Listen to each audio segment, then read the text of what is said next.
मैं कोई हीरो बन जाऊं, मैं पॉपुलर हो जाऊं और पॉपुलैरिटी रखने के लिए वो काम ही ना कोई करूं जिसकी शायद माशरे को कोई फ़ायदा हो जाए। तो वो तो मुझे 1988 में वैसी कामयाबी थी जब जनरल ज़िया साहब ने मुझे ऑफ़र किया। मेरी नज़र में ये कामयाबी नहीं, कामयाबी ये है कि हमने अपने असूल नहीं बेचे।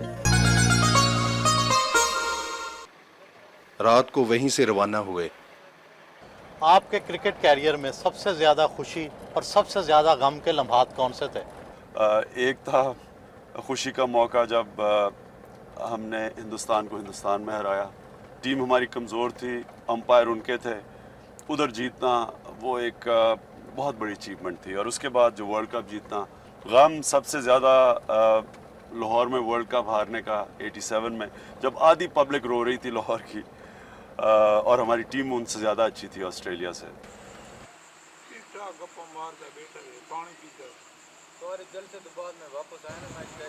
गांव में अपने एक कारकुन की वफात पर फातह खानी की।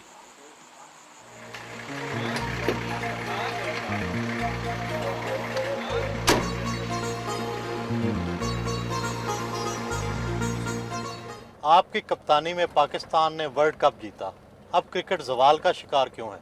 दुनिया में कोई शॉर्टकट नहीं होता। अगर किसी ने भी ऊपर जाना है, टीम ने, इंसान ने, उसके लिए मेहनत की ज़रूरत होती है। और मेहनत के भी तरीके होते हैं। एक मेहनत तो होती है कि जो इंसान मेहनत करता है, और एक जबकि एक ऑर्गेनाइजेशन एक सेटअप ऐसा बनाती है जो कि अच्छे स्पोर्ट्समैन प्रोड्यूस करती है। हमारी बदकिस्मती ये है कि हमने हमारे क्रिकेट मुसलसल जो भी क्रिकेट बोर्ड्स आए, किसी ने पाकिस्तान का जो क्रिकेट स्ट्रक्चर है उसके ऊपर मेहनत नहीं की। सोचा नहीं कि ये जो स्ट्रक्चर है ये किसी काम का नहीं है। प्लेयर्स निकल रहे हैं तो अपने टैलेंट से निकल रहे हैं, और इस स्ट्रक्चर का उन प्लेयर्स के बनाने में कोई बड़ा हाथ नहीं था। रात का खाना अपने अजीज के घर खाया।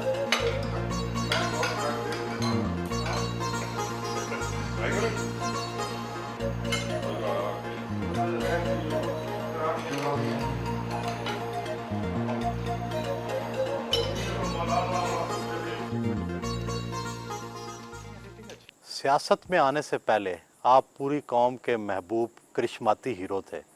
सियासत में आने से आप मुतनाज़िया नहीं हो गए? देखिए, इंसान दुनिया में इसलिए नहीं आता कि वो एक हीरो बन जाए या वो एक पॉपुलर हो जाए।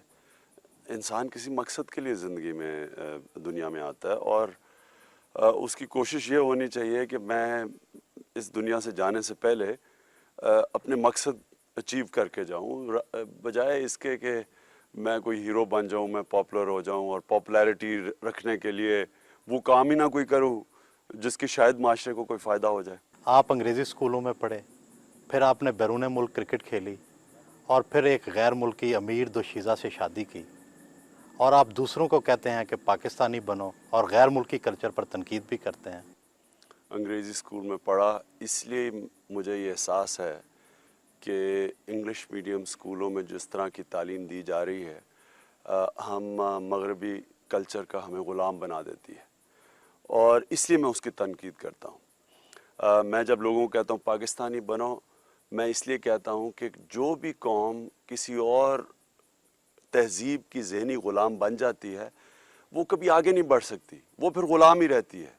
जहाँ मैं ये कहना कि कोई मगरबी ख़ातून से शादी की, इसमें तो कोई शक नहीं, लेकिन देखिए, मैं मुसलमान पहले हूँ, फिर पाकिस्तानी हूँ, और मुसलमान को सारी अल्लाह रब्बुल आलमीन है, आलम का खुदा, सब इंसानों का खुदा है।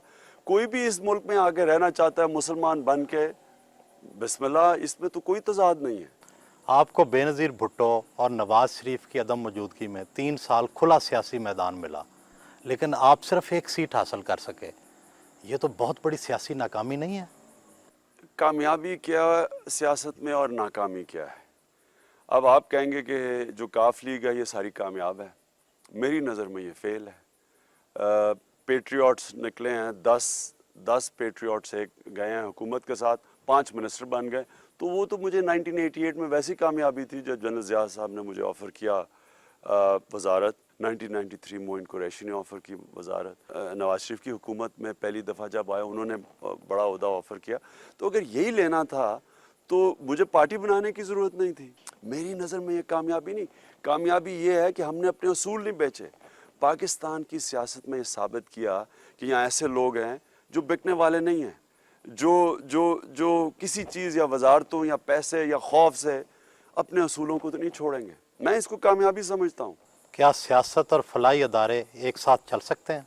असल में सही इस्लामी रियासत है ही फलाही रियासत, और जो काम रियासत कर सकती है फलाही काम, वो कभी इमरान खान सारी ज़िंदगी लगा रहे, ईदी साहब लगे रहें, हम कुछ नहीं कर सकते। जो कि एक हुकूमत कर सकती है, क्योंकि फलाही रियासत बना, वेलफेयर स्टेट बना सकती है। जो आज आप स्कैंडिनेविया में चले जाएं, यूरोप में चले जाएं, वो एक मुकम्मल तौर पे फलाही रियासतें हैं जिधर इंसान की बुनियादी ज़रूरियात की ज़िम्मेदारी रियासत लेती है। जनरल मुशर्रफ की फौजी हुकूमत के बारे में भी आपकी पॉलिसी अदम तसलसल का शिकार रही। कभी आप उनके हामी रहे, कभी उनके मुखालिफ। देखिए, हमारी पॉलिसी तो बड़ी क्लियर रही है पहले दिन से। हमारी तहरीक इंसाफ की जो सोच है और जो हमारा मैनिफेस्टो, उसमें कोई फ़र्क नहीं आया। जब लोग हमारी पॉलिसी पे चले, हमने उनकी हिमायत की। जब वो उस पॉलिसी से उतरे जो हमारे से मुख्तलिफ थी, तो फिर हमने मुखालफत की।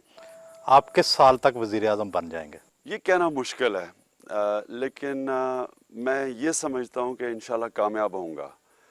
लेकिन मैं चाहता हूँ कि मैं वो वज़ीर आज़म बनूँ जो जब वज़ीर आज़म बने तो मुल्क में अपने मैनिफेस्टो को अमल में ले आए। वो वज़ीर आज़म ना बने जिसके हाथ बंधे हों, पीछे इस्टेब्लिशमेंट बैठी हो, वो डिक्टेशन दे रही हो, एजेंसीज़ मुल्क चला रही हों और मैं एक पुतला बैठा हूँ।